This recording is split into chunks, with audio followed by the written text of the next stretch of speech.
Hi, I'm Jerry Terrifying, and you're watching a very special episode of Vag.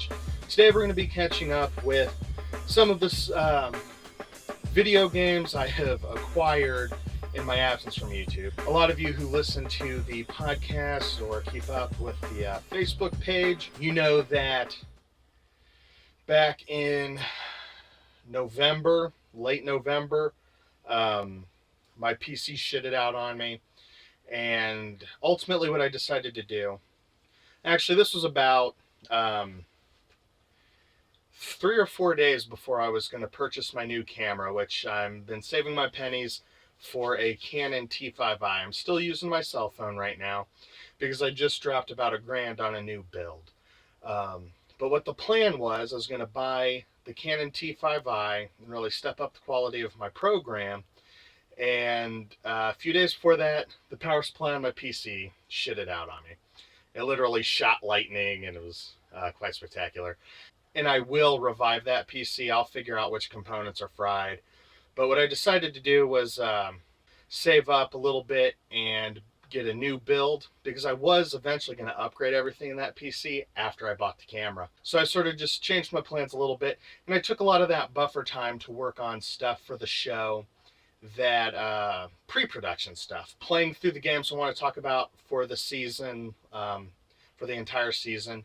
Um, I've recorded some gameplay because the standard definition stuff I use a DVD recorder to record on. So I've recorded most of the stuff I need for the Halloween episode, uh, gameplay wise. I've written some scripts. I did not do as much as I could have in 6 months.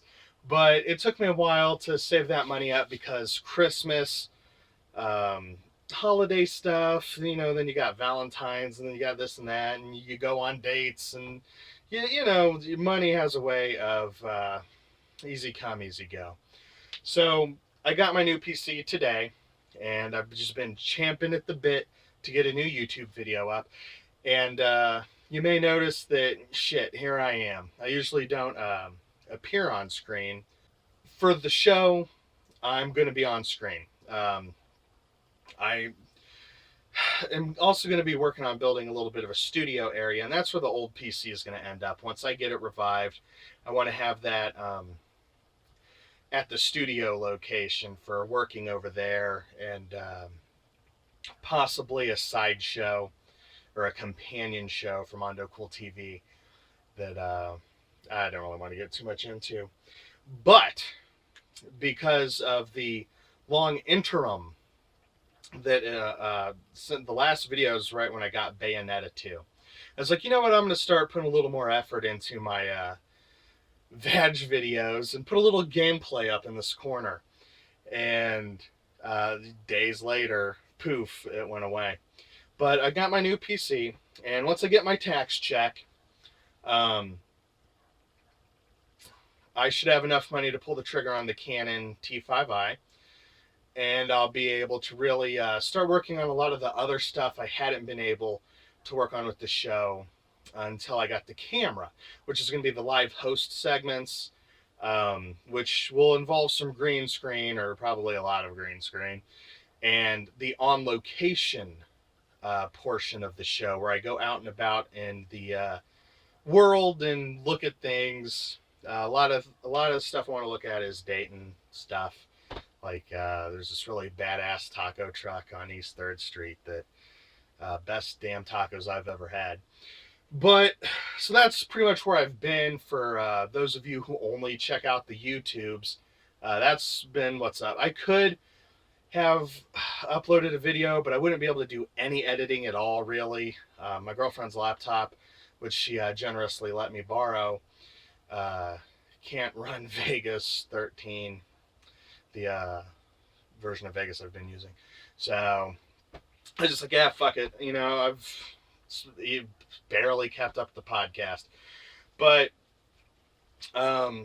let's take a look at some of the stuff that I have acquired.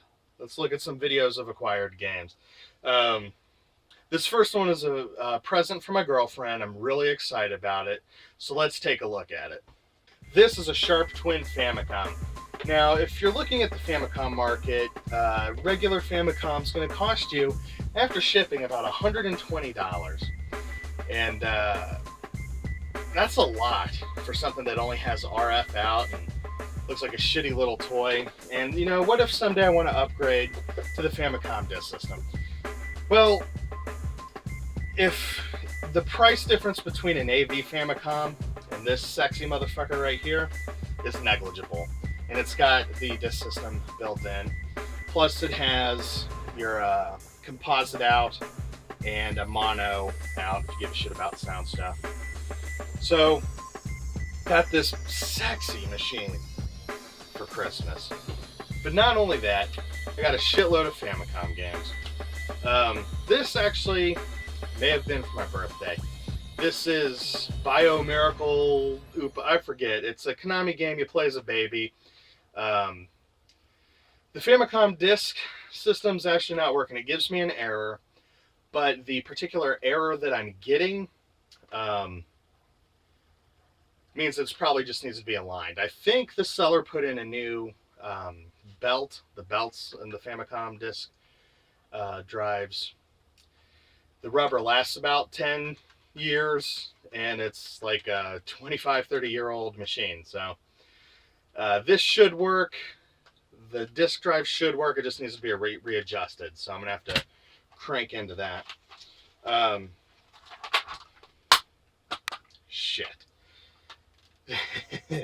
Oh man, I forget the Binary Land's right here in English. Okay, good job. Binary Land. That's a really good Hudson Soft puzzler. This was a birthday gift, which my birthday's in January. This is Splatterhouse 1 Paku Graffiti. This is a Famicom game I already had, so it's not really relevant to the badge. This is Banana. You play as a mole and you dig around in the dirt and drop boulders and stuff. It's a puzzle game. It took me a little while to get into, but it's a pretty good game. This is Puyon. I think this was another birthday gift. Let's see. We have Nuts and Milk. There's a pretty good review of this on Classic Game Room. Check it out. Pretty good game. Devil World. I think this was part of the Christmas batch. And on my birthday, my girlfriend and I, we went to the arcade in Cincinnati. And I felt obligated to pick something up, so I picked up Xevious. It was like $2. This was actually my girlfriend's, but she gave it to me. She bought it because it's Hello Kitty. And we got this at the game convention in Cleveland that I haven't put any video up about yet, but I do have a bunch of video about it.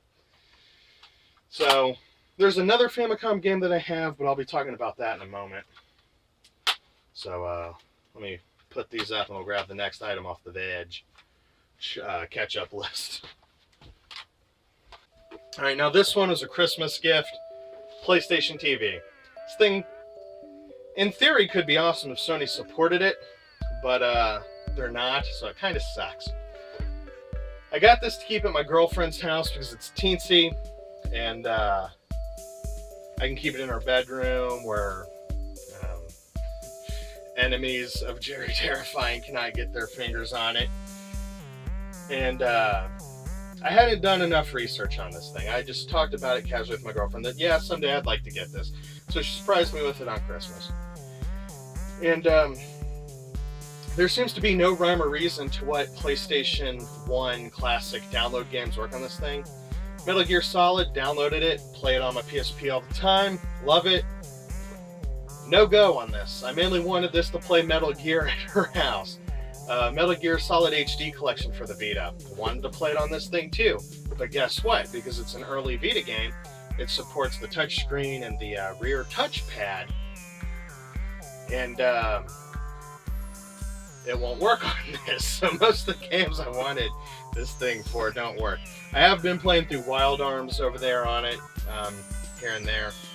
And Fighting Force, and a couple other PS1 downloads, but not the main shit I wanted. So, Thanks a lot, Sony. So let's take a look at my next, I'm about to knock all this shit over. Let's take a look at my next acquisition. I went to a flea market and picked up Wing Commander, Super Nintendo, $4. This is the version I played as a kid. Probably the worst version. But I got it. It was $4, whatever. Add it to the collection. I would say Super Wing Commander for the 3DO is probably the best way to play Wing Commander. Sega CD version's real good. It's real similar to this, but it's got full motion. I wouldn't really call it full motion video. It's like the same animations, but it's got voice acting. That's pretty neat. These two picked up $30 for the pair. He's asking $15 and $20 for this. And so I talked him down $5 with my great negotiating tactic of, will you do 30 for the pair? And Spot Goes to Hollywood. Not the best game. Light Crusader complete's got the manual. I don't have the cartridge in here because it's in my sack of games that I take with me to my girlfriend's house if I'm going to be staying there for like a week. And sometimes you need shit to do. So $34, a little bit better for these, you know, than what you'd pay on eBay. So nothing to fucking brag about, but who's getting deals worth bragging about anymore? It's too many sharks out there in those waters. So let's take a look at some more acquisitions. All right, now these are just two games I picked up. No special stories here. This was $15. Already have it on the PS3. Wanted it to play at my girlfriend's house on the Wii U, and I have to some extent.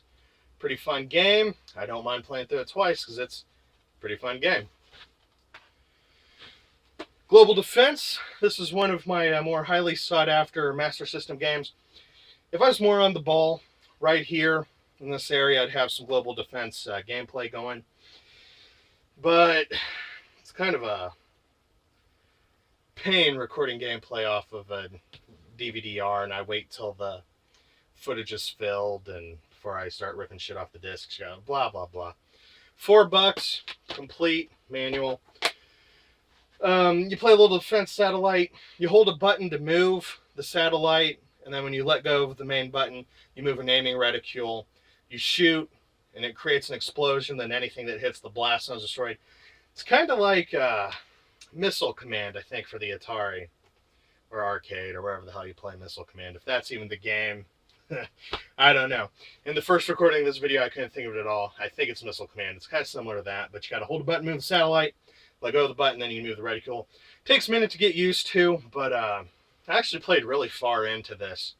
I might, on the right day, be able to beat this thing. And I'd like to see it through to the end because it's a pretty good game. I really enjoy it. It's fucking $4. If you got a Master System or a Power Base converter,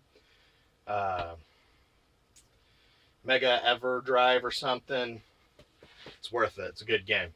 Let's take a look at some more acquisitions. Now, last generation, I kind of got burned being an early adopter. There's my PS3 backwards compatible fucking shitted out on me. Look at the fucking debacle of the 360. I mean, I got one given to me because I wasn't willing to pull the trigger on one until it got redesigned, and I still haven't upgraded to that, but whatever. So, and something I know about Nintendo, we all know this about Nintendo, they're going to re-release their handhelds. They're just going to do it. So when the 3DS first came out, everyone was like, hey Nintendo, why is there only one analog knob? Everyone learned this lesson on the PSP. Playing games like this fucking sucks. Claw method? No thanks.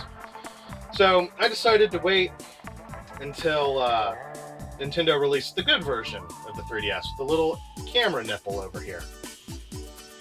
Now this also has some incremental upgrades. There's software that can only be ran on the good 3DS, and that's actually why I bought this. But I mean, when the 3DS came out, everyone was like, come on Nintendo, what are you doing? It's fucking, what was it, 2012 when that thing came out? 3D games, like, we have figured out that dual sticks is the way to go. So, Then they released that cancerous add-on, this like super huge add, like playing over here. It's all lopsided and ugly, and it required a battery. So I held out and got the good version, new 3DS. And then very recent one. I guess that's nice right here. All right. And then very recently, well, I guess like 2 or 3 weeks ago now at this point, Xenoblade Chronicles, the first new 3DS exclusive, came out. Not willing to pay the prices it goes for on the Wii, and but I'm willing to pay new price on the 3DS version. Oh, another thing I forgot to mention, the 3D actually works. I have used a 3DS, and the 3D is real wonky. If you didn't keep it in this exact zone, you move it any which way, and it just spazzes out on you. This has something that tracks your eye movement and makes the 3D really good. It keeps up with you. Like, you really gotta be fucking flinging that thing around to screw the 3D up. So I've played about 4 or 5 hours of this game. Pretty good so far. The combat reminds me of Star Wars Knights of the Old Republic. Very similar, not exactly the same. It's pretty good and enjoyable. About 4 hours in, I think, 3 or 4 hours in. I'm on the Bionis' leg, working my way to the dick zone. I don't fucking know. Haven't beat it yet. So, picked those up not too long ago. Now, my girlfriend and I, we work nights, so we're not usually up early. Well, we got up early, and our kid was still in class. And we figured we got some time. I was like, hey, you want to go to some pawn shops? We farted around a little bit, and then it's like, fuck it. We're not going to find anything. So, eventually we got up and we went to Rich Pawn Shop. And I wasn't even going to pull out the Nintendo games and look at them, but my girlfriend spotted a Bubble Bobble. So I asked the girl running the shop, I was like, hey, can we see the Nintendo games? See the prices on them. And I'd already like looked at them through the case, didn't see anything jumping out at me. And I was looking through them, and I found Gyromite. And I pick it up, and I immediately was like, oh man, this thing feels fucking heavy. Now I've got about 7 copies of Gyromite in my box of shit I can't get rid of because I've been looking for the one that's got the Famicom converter. And so this feels heavy. And I'm looking at the pins, and there's a way you can tell if you got the converter in here. And I was like, is it when the pins are in the middle or when they are all over to the side? I don't fucking remember. I was like, shit, it's $3.90. That's $4. Let's get one more to add to the pile of shit I can't get rid of. And lo and behold, 2 months after I get my fucking Sharp Twin Famicom, I find the version with the adapter in it. Ain't that always the way? Now here's Bomberman. This is like $5 online. The American version's like $25 now. This is the way to go. It's the exact same fucking game. I put little labels on here. Now I'm going to go into more detail about this in an episode of Mondo Cool TV. Because there's one modification I did. I'm not going to go into details. I'm going to save it for Mondo Cool TV. But, so I got, and I got a little fucking label maker for something a million years ago. So every time I get an opportunity to make the labels, Famicom front, the NES front, or up, depending on if you got the front loader or top loader, so that you don't get confused and put it in the wrong way, because who knows what kind of hell that may unleash. So, some more acquisition. Fucking the timing of it. I've been looking for like 6 years for the Famicom adapter version of Gyromite. 2 months after I get a fucking Sharp Twin Famicom, I find one. But I'd rather have the Sharp Twin Famicom. Honestly, I'd like to have an adapter to play my US games on it. It's the superior experience. Now, if you're a fan of the YouTube, the podcast, or whatever, and you've seen enough of me ranting and raving about video games, you may know that 3 Dirty Dwarfs is one of my favorite pieces of Saturn software. Many years ago, I bought a loose copy, and ever since, playing that loose copy and falling in love with this game, I've regretted not spending the few extra dollars to get it complete. Something I've remedied since. I typically... There's one other Saturn game, which actually is right here. It's my loose copy of Norse by Northwest Lost Vikings 2. And I bought a complete copy of it later. So probably would have been the smart thing to do, just buy the fucking complete copy to begin with. You live, you learn. You make mistakes, you do dumb shit, you waste money on fucking frivolous bullshit. What are you gonna do? So this has been going for like, I forget the exact amount, but I think it's like upwards of $80 on eBay lately for a complete copy.